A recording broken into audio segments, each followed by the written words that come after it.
안녕하세요. TMTV입니다. 베트남의 코로나19 감염 확산세가 갈수록 무서워지고 있는데요. 지난 9일 하루에만 92명의 지역 감염자가 나온 것에 이어 10일에는 무려 125명의 지역 감염자가 발생하였습니다. 감염률이 높은 영국 및 인도발 변이 바이러스 상륙으로 이번 베트남의 4차 대유행이 전과 다른 양상을 보일 것이라는 우려가 나오고 있습니다. 10일 감염자들도 북부 지역에 집중되었는데요. 병원발 감염자가 속출하고 있는 하노이가 32명으로 가장 많았고 빈푹성 20명, 박민성 27명, 박장성 15명 등으로 많은 확진자가 나오고 있으며 중부 지역의 다낭에서 18명의 지역 감염자가 발생하였습니다. 한편 4차 대유행 이후 1명의 확진자만 보고된 호치민시에서는 선제적 조치로 호치민으로 진입하는 모든 출입 통로에 의료기관, 공안 및 군부대가 관리하는 검역 바리케이트를 설치하였습니다. 베트남에서 지난 4월 27일 이후부터 현재까지 약 15일 동안 전국에서 총 486건의 확진자가 발생한 것으로 나타났는데요. 구체적인 지역별 현황은 그림과 같습니다. 한편 빈푹성 산업단지관리위원회는 5월 10일 오후 3시 기준으로 빈푹성에서 활동하는 기업 중 135개 기업에서 근로자 총 3,645명 이상의 근로자들이 코로나19 확진자들에 노출된 것으로 나타났다고 밝혔습니다. 1차 접촉자 95명, 2차 접촉자 1,321명, 그리고 3차 접촉자 1,968명 등을 포함한 수치로 연일 관련자들은 늘어나고 있는 상황이라고 언급하였습니다. 현재까지 역학 조사에서 코로나19 확진자들과 관련이 있는 근로자들이 있는 사업체들의 경우 공단관리위원회에서는 지역 경찰 및 보건당국의 격리 및 코로나19 검사를 진행하고 방역 대응을 요청한 상태라고 밝혔습니다.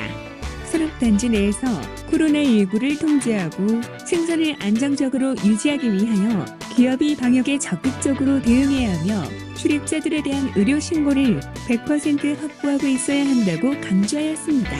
사업장에 들어오고 나가는 손님들에 대해서는 반드시 의료신고서를 작성토록 관리해야 하며 감염 위험에 노출된 모든 근로자와 지난 연휴 기간 동안 거주지를 떠났던 근로자들에 대해서도 구체적으로 파악하고 관리할 필요가 있다고 강조하였습니다. 또한 기업체 경영진들은 빈푹성 보건부에 제출된 목록에 따라 기업들의 코로나19 검사를 진행하는 방안도 검토하도록 제안하였습니다. 기업에서 필요하다고 판단되면 소독제 등의 방역 활동도 적극적으로 도입해야 한다고 강조하였습니다. 이렇게 베트남의 코로나19 확산이 심각한 가운데 지난달 30일 해변가에서 물에 빠진 3명의 학생을 구한 뒤 자신을 희생한 23세 대학생 은엔반야에 대한 애도의 물결이 이어지고 있습니다. 후에대학교 정보기술학부의 4학년 학생인 은엔반야는 바다에서 수영을 하던 3명의 여학생이 파도에 휩쓸려 200에서 300m까지 떠내려가자 물에 뛰어들어 이들을 구해냈습니다. 그러나 그는 힘이 빠져 익사하고 말았습니다. 은엔반야 덕분에 목숨을 구한 후에대학교 2학년 여학생 호안 티즈는 강력한 파도로 죽었다고 생각하고 기절했다. 눈을 떴을 때 병원에 누워있는 나를 발견했다. 생명을 구해준 은엔반야에게 감사하다고 말했습니다.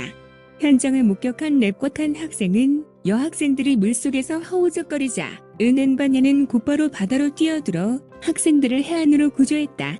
그리고 그가 해안으로 학생을 구조하는 것을 도왔지만 얼마 후 더 이상 그를 볼 수 없었다고 말했습니다. 그로부터 약 30분 후 은엔반야는 익사한 채 발견됐습니다. 은엔반야의 대학 친구인 레바는이 아는 은엔반야는 친절했고 항상 다른 사람을 기꺼이 도왔다.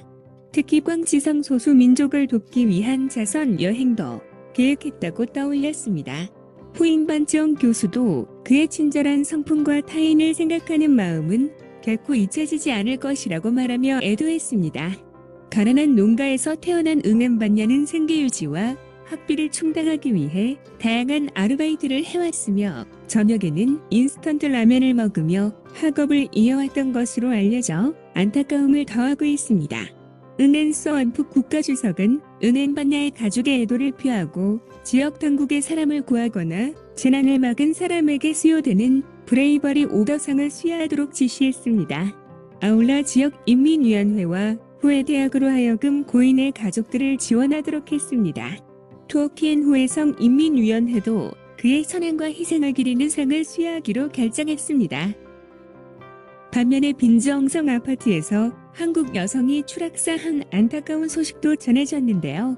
호치민과 인접한 빈정성의 한 아파트에서 한국 여성은행원이 추락해 숨진 사건에 대하여 공항 당국에 따르면 8일 밤 11시경 주민들의 신고로 아파트에서 추락해 사망한 채 발견된 한국 여성 K모 씨는 트야오모 씨 소재 주상복합 아파트 TDC 플라자 9층에 거주하고 있었던 것으로 확인되었습니다.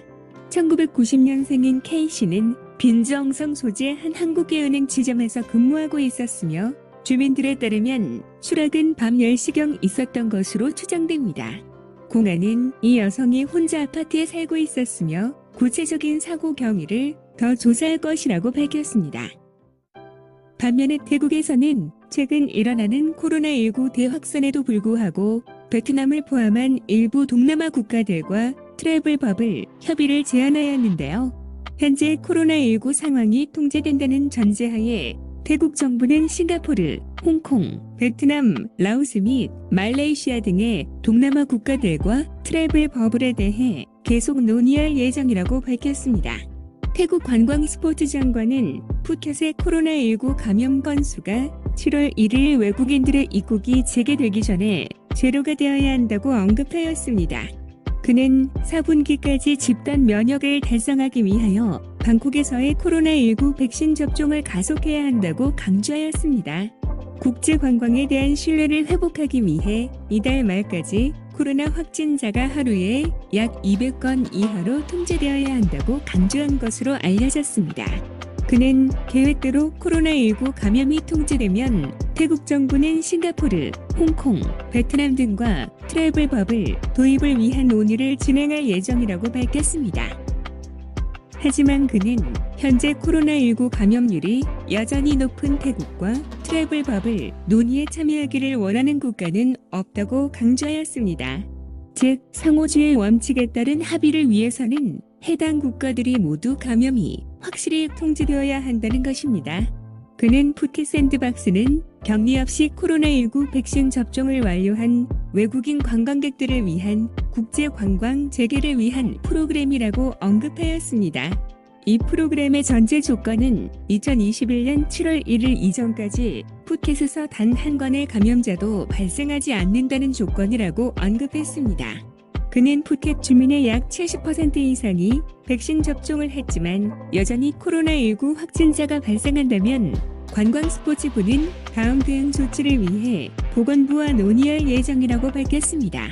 태국 정부는 2021년 7월 1일부터 태국의 푸켓과 끄라비와 같은 지역 통제가 가능한 관광지부터 개방하고 4분기에는 방콕과 펫차부리와 같은 도심지를 대상으로 프로그램을 확대한다는 계획입니다. 전 세계에서 관광객이 가장 많이 찾는 나라인 태국의 노력에도 불구하고 현재 코로나19 대확산으로 인하여 트래블 버블을 통한 국경 개방에는 무리가 있는 것으로 보이는데요.